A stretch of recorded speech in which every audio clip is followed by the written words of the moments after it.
Hello everyone, whether you are joining me through YouTube, Facebook, or Instagram, I am David Sansili, and this video is for um, tutors, language tutors who are looking for ways to improve what they're doing, the way they design their sessions with their clients to make sure that they have a better quality product and that their clients are also seeing results from these sessions. So in the first part, I will explain, like how the importance of goal settings, what types of goals, and then I will give you guys some examples of different goals that you can create depending on your client needs. So, but first, I will say this, right? I've made previous videos, and if you haven't seen the other videos, I will suggest that you watch them so that you have a certain understanding already of the context in which I am providing you this video today. So the first thing is that right? So we went over in the previous video. We went over that conversation that you may have with with your client regarding the difference between proficiency and fluency, and we went over how proficiency should be the focus and not fluency. We have also looked at the different levels of proficiency that you can have as a language learner.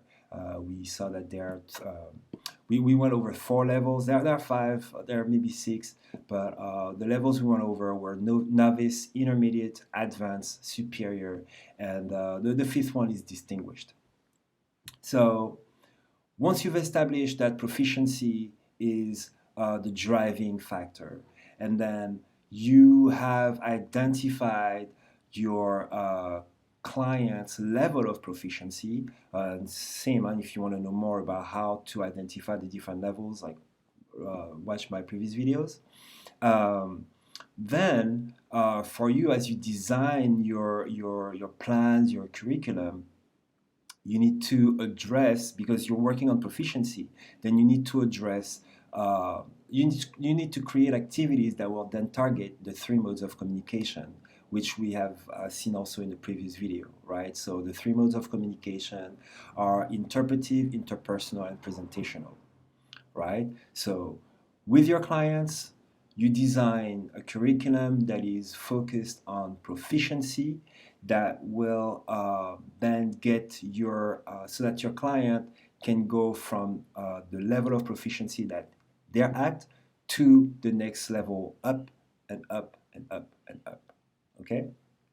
So now, in order to design the activities that will get your clients to produce at the level of proficiency that you want them to produce at, then you need to design activities that will do that, that will evoke that in them, that will elicit the types of answers, the type of production that will get them to operate at the level you want them to operate at. Okay? So there is and also what I will explain now, like I will post in the description a link to Actful. I've already mentioned Actful in my same thing in my previous videos. So Actful is that institution, and I am basing my recommendation on the work that they've done. Okay, so if you want to know more about it, which I totally encourage you guys to do, you will find the link in the description. So, in order to create tangible goals for your clients, you need to design what are called can-do statements. Because proficiency is about what one can do with the language, right? So it's not about like I know how to conjugate the être or the to be in the present tense or in the past tense. It's not about these things, but it's really about what you can do with the language. So you need to approach it from a place of can-do statement, right? So basically, you need to look at why your client is learning that language. what is the goal? Is it for work? Is it for pleasure? Is it for school? And then once you've identified what it is for, then with your client you go over, okay, what do they actually need? Okay, and then you create your activities for that. Okay, so we look at let's look at the novice, right? So as I said before, right? So the can-do statements need to be aligned with your client's proficiency level.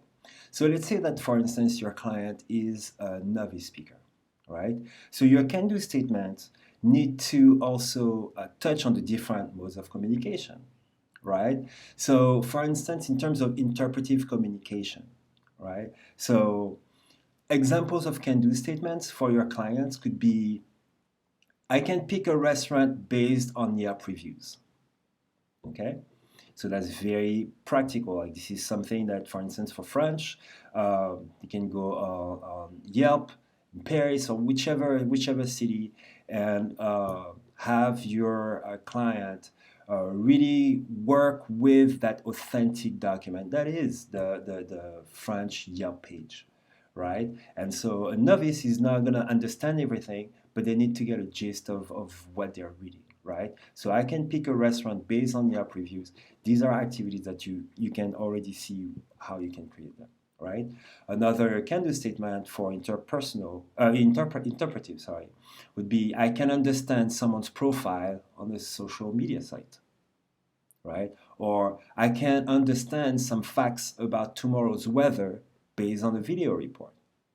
Okay, so these can-do statements are very tangible, but they are very measurable, right? And so you look at what your client wants to achieve.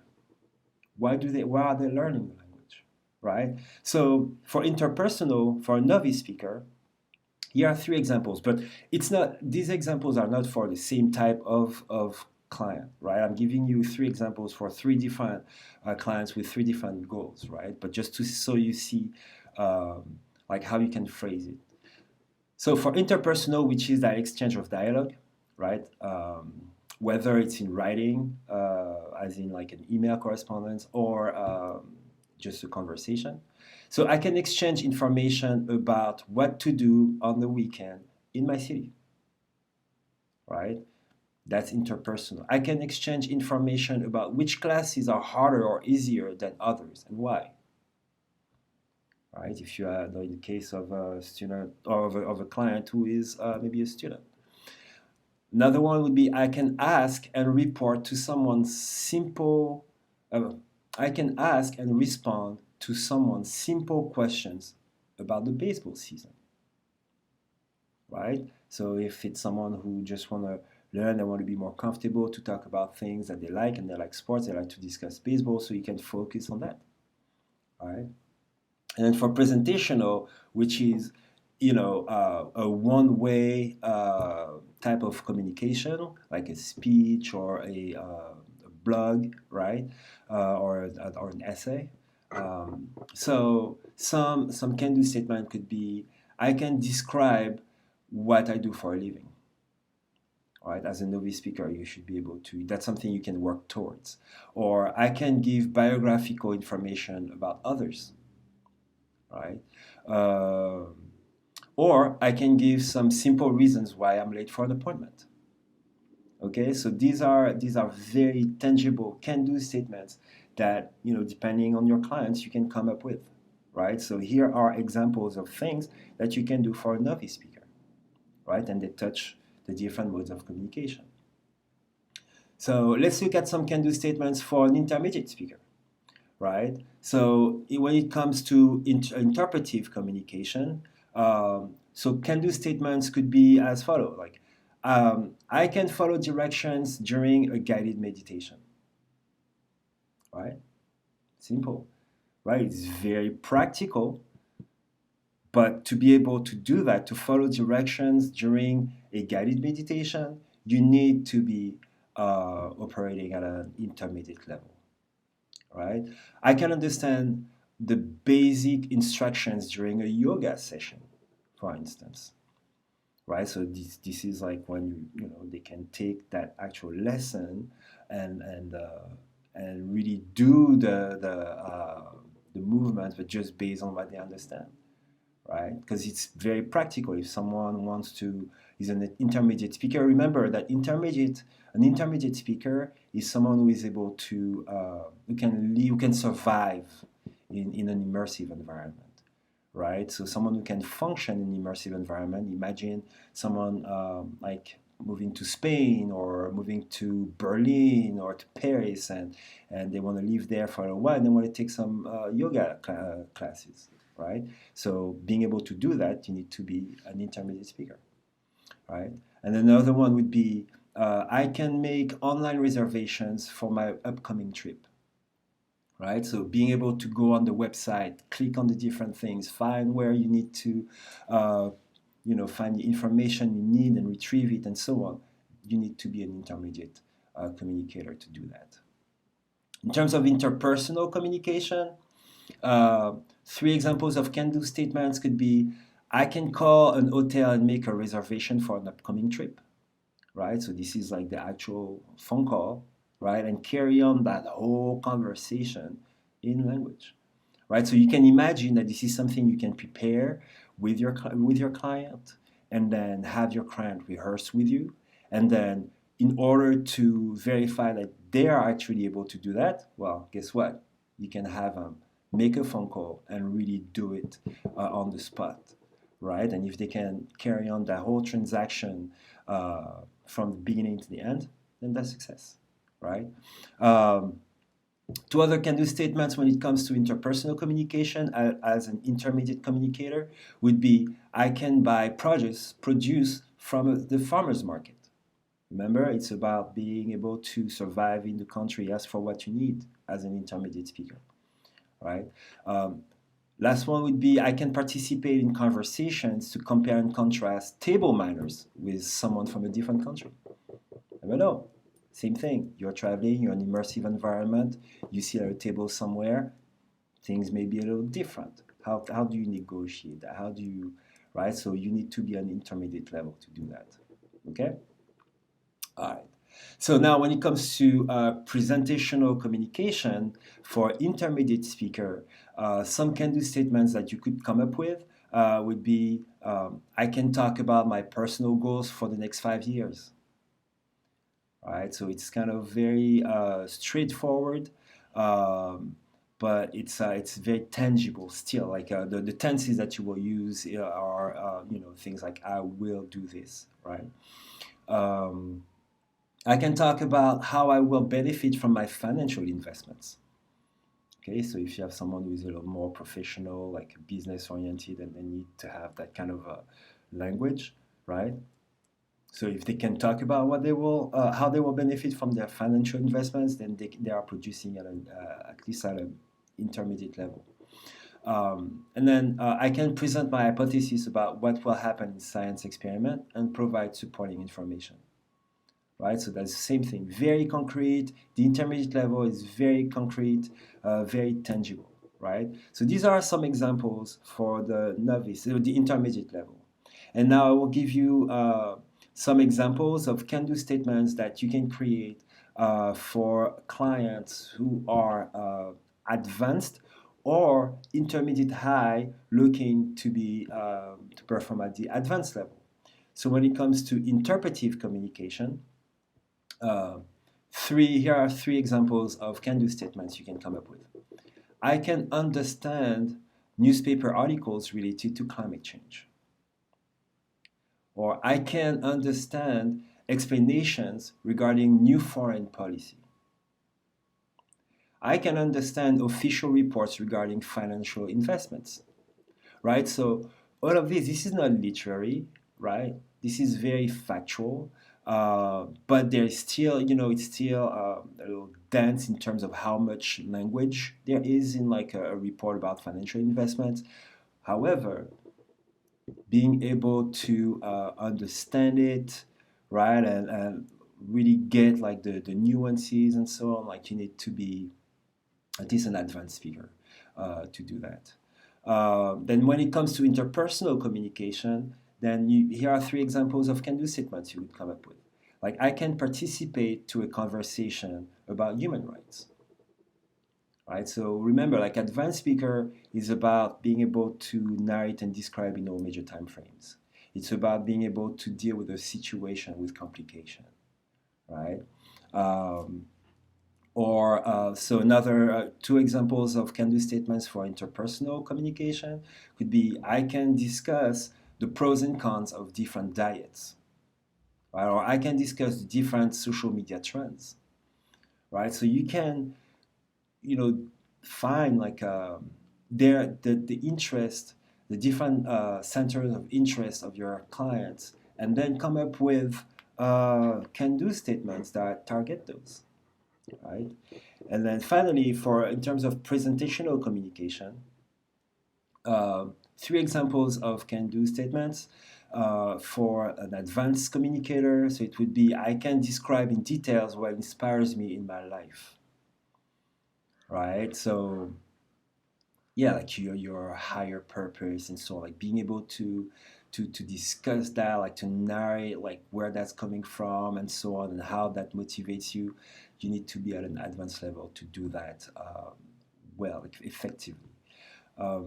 I can present my business's quarterly results, right? So imagine you have a client who needs to know some language because they have a presentation coming up, and they would like to do it in the target language.